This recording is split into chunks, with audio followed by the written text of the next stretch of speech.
Thank you for joining us on Journeys with Jenni to continue our discussion around blended families from different viewpoints. Today my guest is Shannon. Thank you for joining us, Shannon. Shannon's here to talk about being part of a blended family with his child and what that journey's been like for him, about the ups and downs, his very personal experience and his viewpoint and some of the lessons that he's learnt in this journey. If throughout this podcast you have some questions that you'd like Shannon to answer or you'd like to send in to us, please do so at journeyswithjenni2025@gmail.com and we'll answer those at a later stage for you. So we'll just get straight into it. Shannon, thanks for coming on, because I know this can be a difficult subject to talk about. Yep. Or it can be quite an easy subject to talk about. It just depends what your experience has been like. I asked you to come on today because you have a daughter. And how old is your daughter? She just turned 9 on Anzac Day. Happy birthday to her, little tourist girl. Yeah. And how old was your daughter when your partner and you separated? She was 4. Okay. That's when you guys sort of had a bit of a difficult time, isn't it? That you didn't get to see her as much as what you had been seeing her? Initially, after the break, it was pretty amicable. For a Yeah. few months, I was the primary carer for her. When I had a new relationship and we announced that is when the turmoil Okay. came on. Yeah, okay, all right. So to start with, things were pretty good. Like, you broke up amicably and you had full access to seeing you were her primary caregiver. Then you met somebody new. Is that when your ex-partner changed towards you and towards the relationship that you had with your daughter? Yeah. So I guess initially I was the primary carer, and that was an arrangement between me and my ex, and that was in an agreement. It suited her because she was studying and she was working a lot, so it made sense. Right. Shortly after I did announce that I was in a relationship, I was arrested at a public venue, and I learned that they were alleging that I assaulted my ex-partner, I think a year and 8 months earlier. And then that was it. My image of what she portrayed, I went from being, a decent partner, a good father, to just demonizing and the worst person in the world. And I lost full access, and I didn't get to see my child probably for 5 months. And then it was like a supervised arrangement, because the courts obviously lean on the side of caution. You make a pretty bold allegation, we better take steps to mitigate any risk. So yeah. So that became supervised visits. Yeah. Just taking a step back, with the parenting agreement that you had in place prior to all that horrible stuff happening, Yeah. was that a parenting agreement made through the courts, or was that a private parenting agreement? I wouldn't label it maybe an agreement. It wasn't anything written. It was more just like a verbal understanding of our roles. Okay. Yeah. Because you had such a good relationship, it was amicable and your relationship was good? Yeah. Because that's really good to know as well, that you could do something verbally and agree with it. But then this does happen to some people, in that things are pretty good and cruisy until you meet somebody new, and then things change. Did your ex-partner have a new partner, or she was still single? She had friends, I guess you'd put it. She was enjoying the single life. Okay. But yeah, I don't know. She would tell me she was single, but I would learn that she was seeing people, or she would admit at a later time she was. She wasn't exactly open about what she was doing, and I guess she had her own reasons for keeping that close to herself, but I'm not entirely sure. Okay. The reason I asked that question is that what I've seen happen a lot of the time is if both exes meet somebody new, it seems to take the pressure off. But if only one person's met somebody new I'll mute that. Yeah, keep yes. that's okay. I forgot to say that. Yeah. If only one person's found a new partner, then the other person, occasionally, statistically, I'm talking, turns a little bit sideways. So that's why I asked if she'd met somebody else, if she was in more of a longer term relationship, is what I meant. And I always thought about that too. Yeah. When there was a lot of hostility and I was in a relationship and I was very open about it and I didn't know what she was doing. Even to this day, sometimes you hope like maybe if they find someone else, it's going to ease the pressure of this situation. Yeah. You'd hope. Yeah. Yeah. Did that ever happen? She did move on and I'd had hoped that that would take the attention off me. Right. But then it became a new issue. It became, this is your new dad to my daughter now. Ah, okay. And I got pushed out the picture a second time. Right. And my own daughter was telling me that this new partner was showing her what it's like to have a real dad. And okay. that's the part that doesn't sit well with me when the kids are involved. Yeah. But yeah. That's the way that that unfolded. Yeah. Okay. Didn't go as what I hoped. I'd hoped, like you were saying. Yeah. But yeah. Yeah. Okay. We'll get back to that because I want to touch on that. I have spoken previously about other people saying that they have their child's been asked to call the new partner mum or dad, and how difficult that is as a biological parent, having somebody else tell your child that they've got to call their mum or dad, but we'll come back to that. Yeah. I just want to go back a little bit.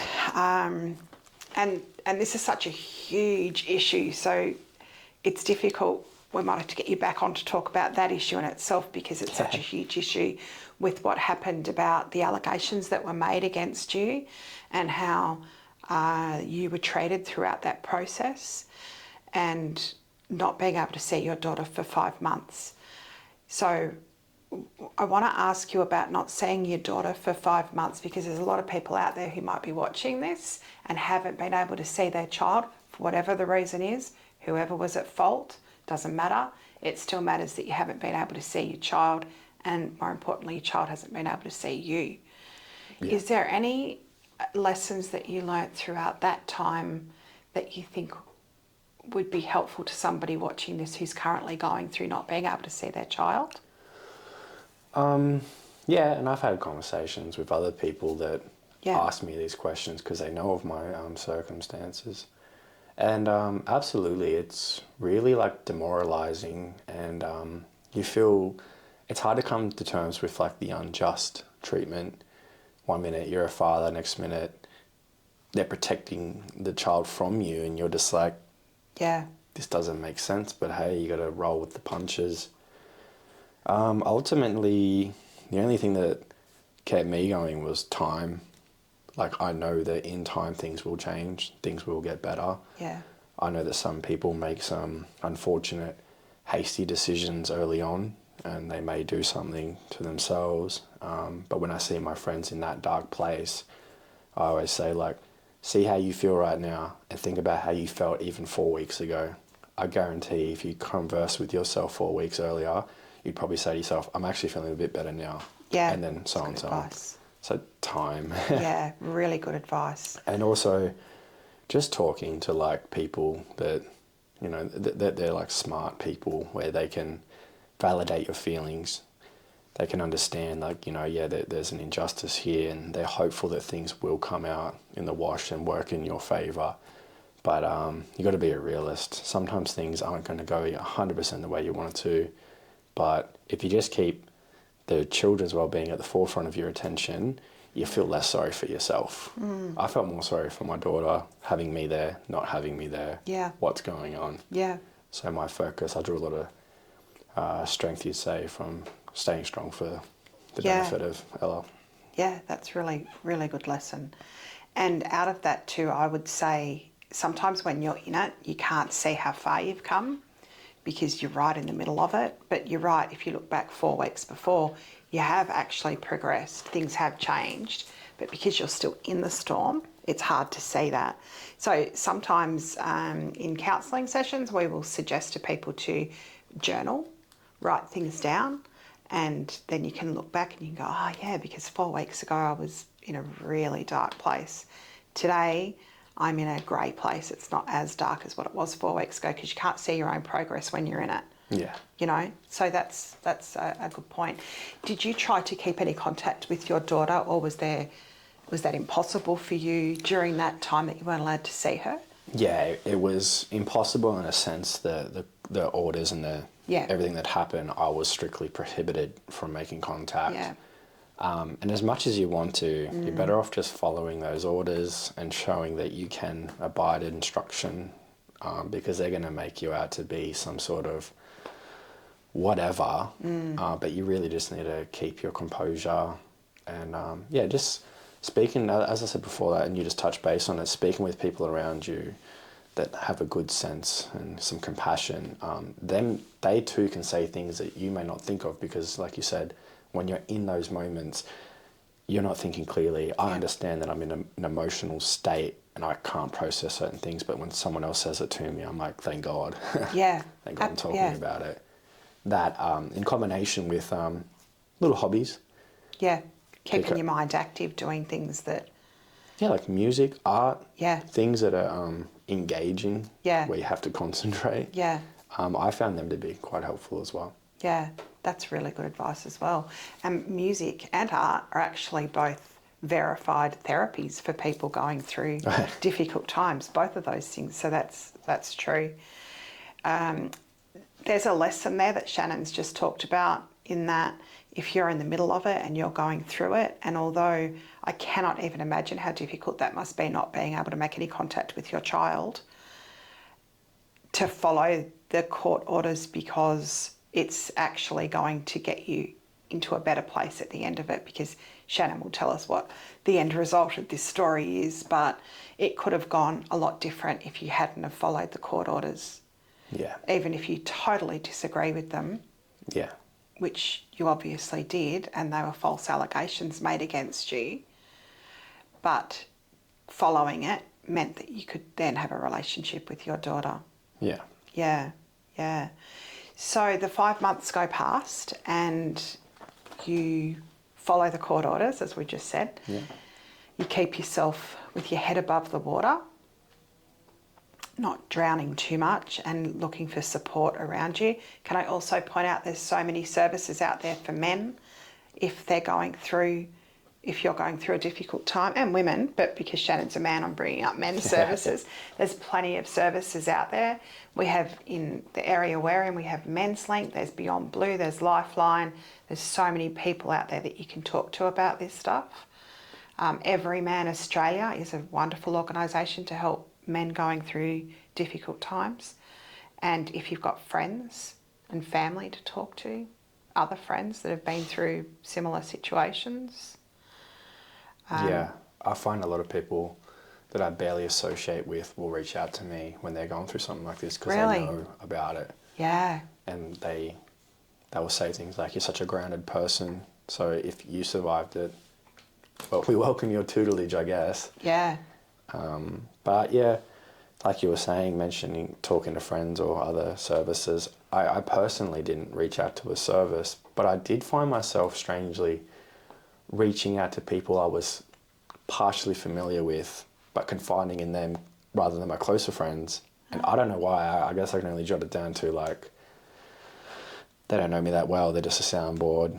Whereas with the closer friends, I don't know, I just felt a little bit stranger about opening up, but I don't know. It might be a little bit similar to people who go and see therapists and counsellors, in that they're just a little, well, there's that removal from your actual private life. Yeah. Yeah, that makes sense to me. Sorry, I did get therapy. Oh, you did? Yeah, I started seeing a therapist. I've seen her for about 3 years, and that was like once a month. Okay. Because I started developing symptoms that I've never had before. Yeah. Like rashes and stress things rashes. And nearly passing out. And Wow. I was never the type beforehand to think, mental health could do these kind of things. I immediately was like, something's physically wrong. Yeah. Cancer, maybe. Yeah. But yeah, I just didn't realise how your mental health can really affect you so physically. So I learned about that in these times. Yeah. That's very true. If your mental health is suffering, your physical health will have different ailments that come out, and you think that you're getting really sick, but it's actually your mental health your emotional health that's affecting your physical health. Yeah, I actually checked myself in Yeah. to, it's in Goulburn. Can't remember what it's called. For mental health? Yeah. Yeah, like Chisholm Ross or something. That's it, Chisholm Ross. You know, I was just struggling with, like I said, the injustice of it all, and you just feel like the whole world's again. It's a big system that you're trying to fight, and I just one time I just felt like I was battling like my own thoughts. You know, like it was getting dark. Yeah. And you feel like you're losing an argument with yourself. For the first time ever, I checked myself in for about 3 days. They gave me some stuff that really helped me sleep. I wasn't sleeping. I think sleep deprivation is a huge factor. Yeah. Yeah. I had a really good sleep. I spoke to some people. I come out the other end, and I felt much better. That's probably the lowest point I've ever been in my life. Yeah. How amazing that you had that insight to go and get yourself help, though, because it could go the other way, where you continue to go downhill. And I'm familiar with suicidality. I've had probably a friend per year in the last few years just drop from that reason.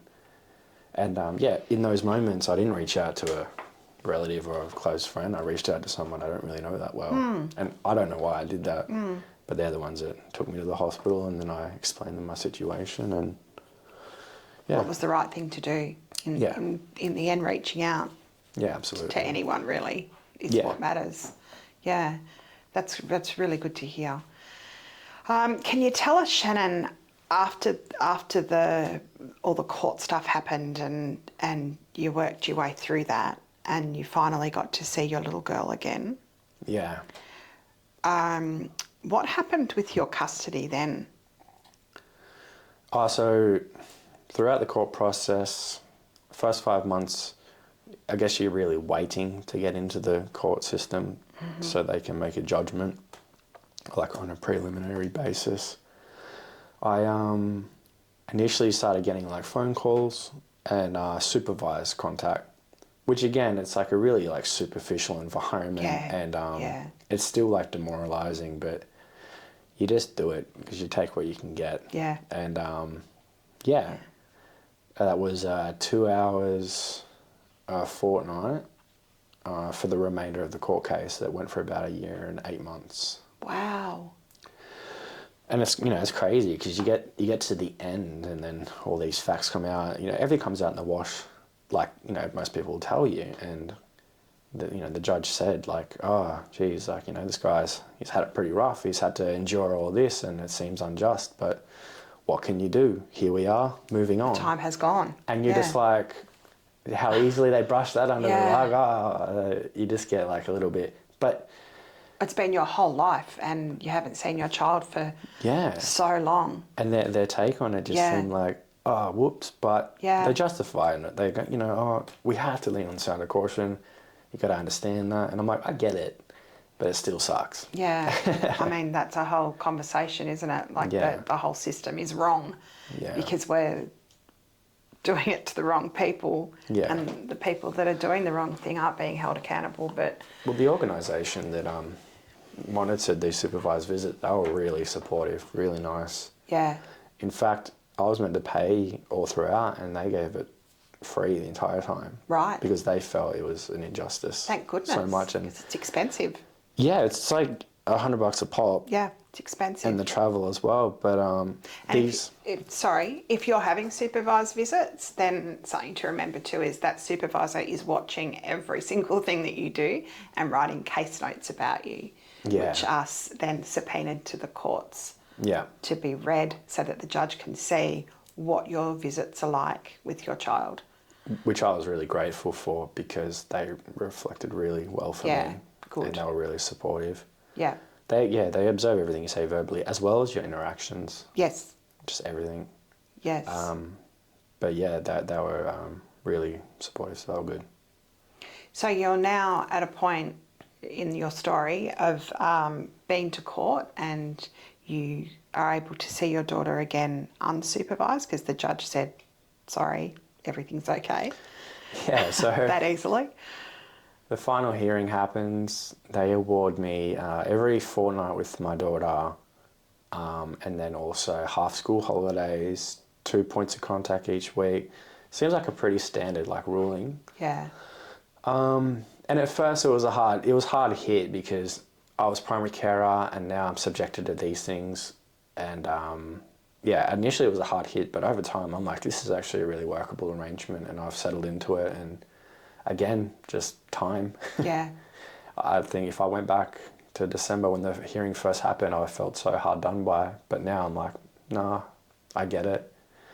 I mean, I did want to be more involved, but things are panning out the way they're meant to, and yeah, things are going well. So the other time your daughter's with her mother. Yeah. Can I ask what your relationship is like with her mother now? At this moment, like amicable, yeah. I understand that, you know, I try my hardest to like not upset because I know the consequence of. Wow. So I do tread on eggshells and try and keep the peace as much as I can. But at the moment, yeah, it is amicable. And as time goes by and you keep that amicable relationship, they start to loosen up, and yeah, it becomes easier. I'm going to ask a question that I think a lot of people would be thinking right about now. Yeah. How did you get to the point of being able to forgive her for making these allegations against you? I mean, even if you haven't forgiven her, you're still at a point where you're trying to be amicable. How did you get yourself to that point of, I mean, I just think most people would just not be able to do that. If somebody had done such damage to you and said such damaging things about you, I commend that, how amazing you are about it. Can you tell us how you did that? Surprisingly, I did it like as soon as we left court the next day. It's very healthy. Within like a fortnight, we were talking as if it didn't happen. And the only reason why I just dismissed it was the situation drove me mad going through it, and to stew on it after the fact, it was just going to do my head in too much, and it wasn't going to help anything. The court orders were there. I knew exactly what I was going to get, whether I had a problem with her or stewed on whatever. And to have any sort of dynamic like that around it just didn't really seem to be in her benefit. So I just water under the bridge. I presented it that way, but obviously no, I still haven't forgiven and not forgotten. Yeah. And had it been anyone else in my life, I would have just disconnected entirely. Yeah. But I don't have the luxury of that option. But yeah. Wow. Yeah. I'm very impressed by that. I guess also with like the emotional roller coaster and learning new things about mental health and all the other things, I did learn it's kind of a self-taught behavior, I guess some people may or may not do, but to like disconnect emotion from certain situations. Yeah. I do it as a businessman. Before I go through a door, I may be anxious, but I zen, and I go in that room and you won't know that I had those anxious thoughts. Yeah. I guess I applied that to the relationship as well. Yeah. There were times on the way to their house where I would just be like thinking of all these court things and all the things in the affidavits, and you're stewing, and then I just sit in my car for 5-10 minutes, wind down, and then just go in the house and be like, how you going? How's your day? Hey Ella. And yeah, you just... It's very impressive, and it's very child focused. Yeah. It's all about the child, which is what you've made it. And, you know, Shannon's situation is pretty full on and very unique. Well, probably not that unique actually. It probably happens quite often, but to be able to make it about the child is really impressive. Very impressed with that. Do you think that teaching yourself, well, you kind of did say that, more about mental health and about ways to release that, so that you're not carrying around all this hate and this anger in your body, because that's actually so damaging to you anyway? Do you think that by going and seeking the help that you did, that's helped you be able to do that? Yeah, definitely. Just like, I guess for the most part, adapting to your circumstance. Yeah. with subconsciously, I guess you just adapt to something, make yourself feel better about it in certain ways. Talking to my therapist, and you know, she wouldn't. It wouldn't just be like, here's an hour of talking, get it off your chest. It would be like, I'm a very inquisitive person. I like to understand why things happen. She give me some homework. I do a ton of research. I obsess over things, and I need to understand them.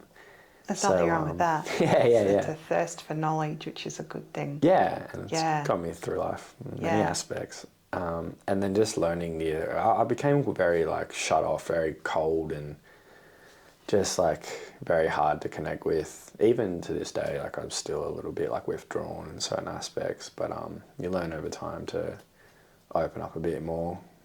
I try hard not to think that one apple spoils the bunch. You get in that mindset sometimes. That's a good attitude to have. Yeah. I think it's and your story is going to help a lot of people out there that are going through this, because if you don't work on yourself and you don't release all this anger that you're feeling, it's actually you that suffers in the end, nobody else. Yeah. The mother of your child's not suffering from it. You're the one who's going home and suffering from it. Your child's suffering from it.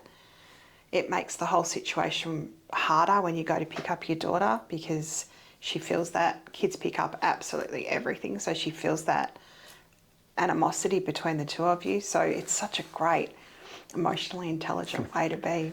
I say a great point that you make, because I used to answer and similar when people would ask me, how did you like bounce back, and how do you maintain this, composure? And I would always, some of my answers would be like, I know her objective is to like, bring me down. So the fact that I'm bettering myself and I'm okay, I know that that's a win for me. Yeah.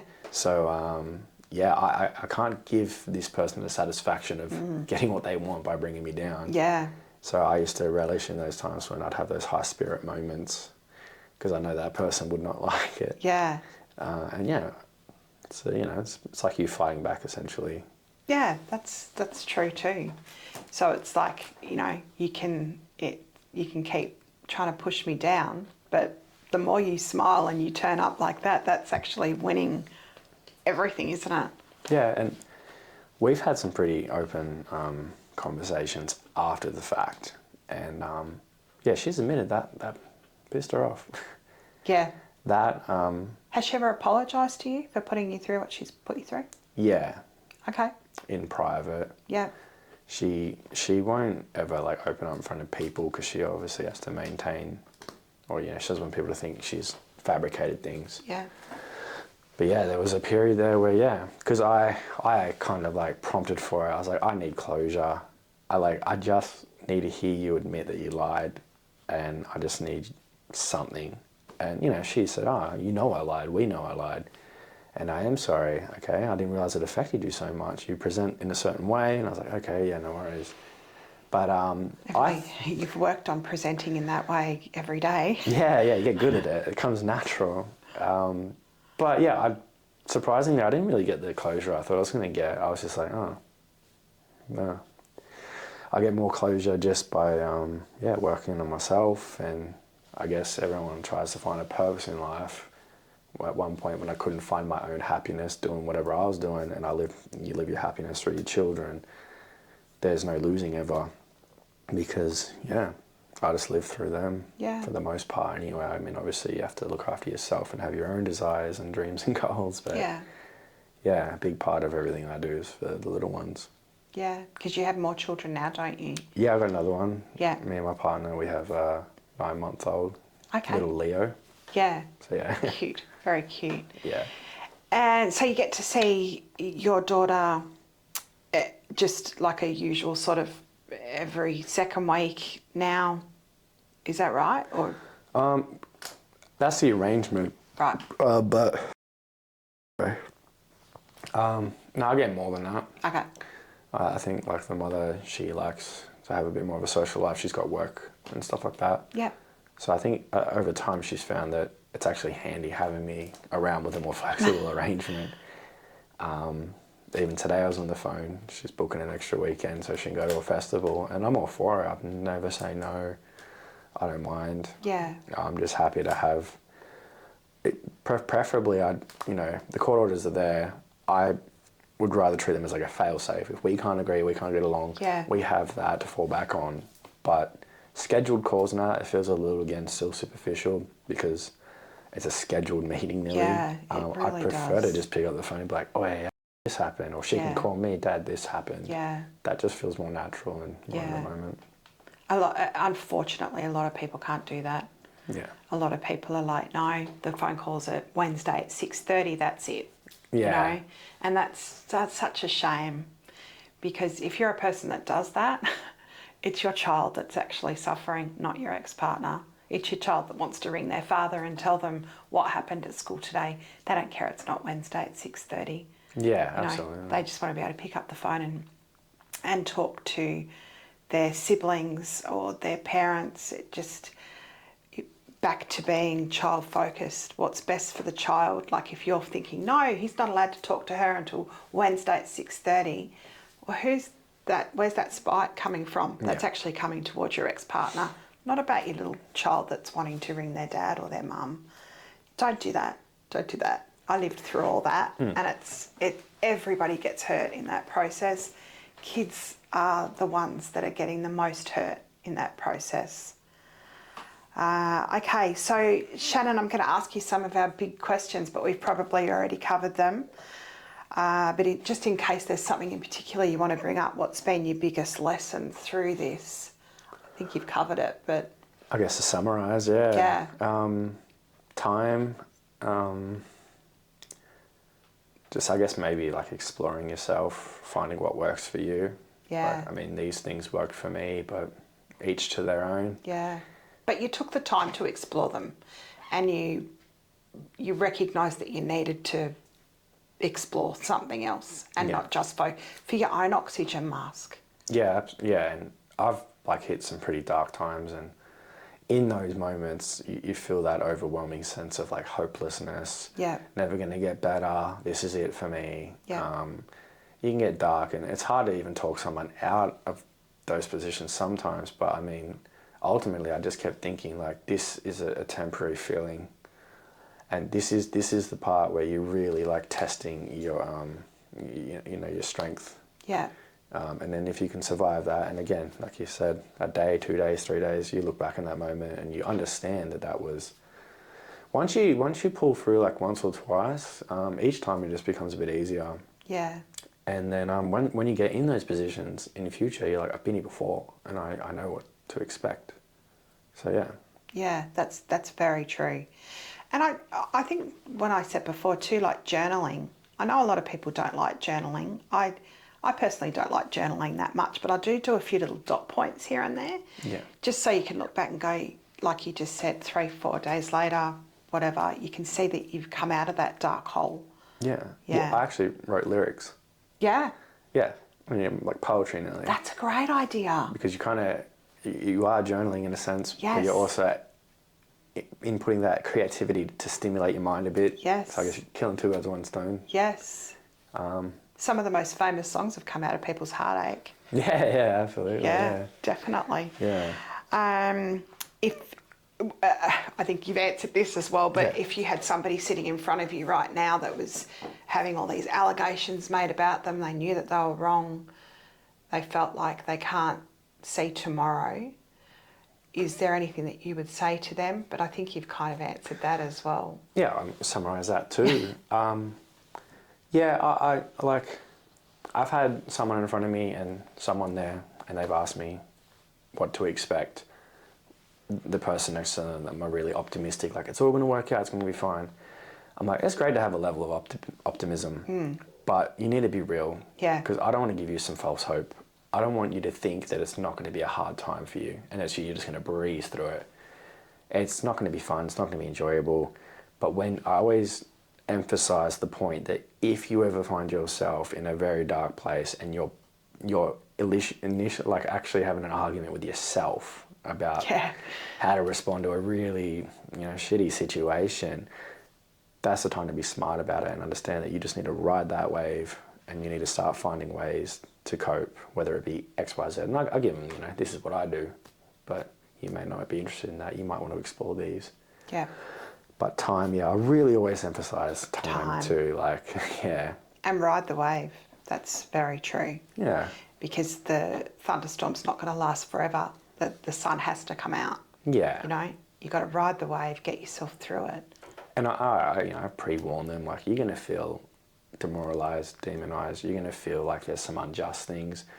I never did that. That's a lie. And you're going to get really worked up. But at the end of the day, these judges, they're going to read things. And a lot of it dismissed because everyone knows that when two people fall out, all of a sudden, all these positive things they had to say about each other just yesterday, now they just spin a negative and they're the worst person in the world. So you kind of got to read between the lines, and to read information about you that you know is not true, it can really get under your skin, but it's not all going to be bought.